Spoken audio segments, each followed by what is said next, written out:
രാജുവിൻ്റെ തലയിലേറ്റ വെട്ടാണ് ഈ കേസിൽ നിർണായകമായത്. അപ്പോൾ തലയിലേറ്റ വെട്ട് ട്രെയിനിൻ്റേതല്ല, പാളത്തിൽ ഇടിച്ചതുമല്ല എന്ന് ഫോറൻസിക് സർജനായിട്ടുള്ള ഡോക്ടർ ഷാരിജ മൊഴി കൊടുത്തു.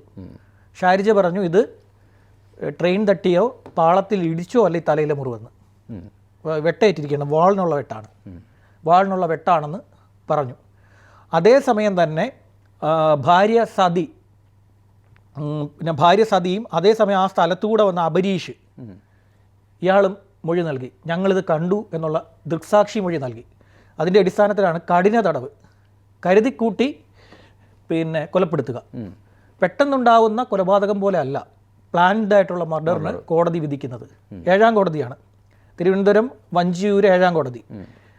കോടതി വിധി ഇങ്ങനെയാണ്, അതായത് കരുതിക്കൂട്ടിയുള്ള കൊലപാതകം നടത്തുന്നതിനെ ഗുരുതരമായി കോടതി കാണുമെന്നാണ് പറഞ്ഞിരിക്കുന്നത്.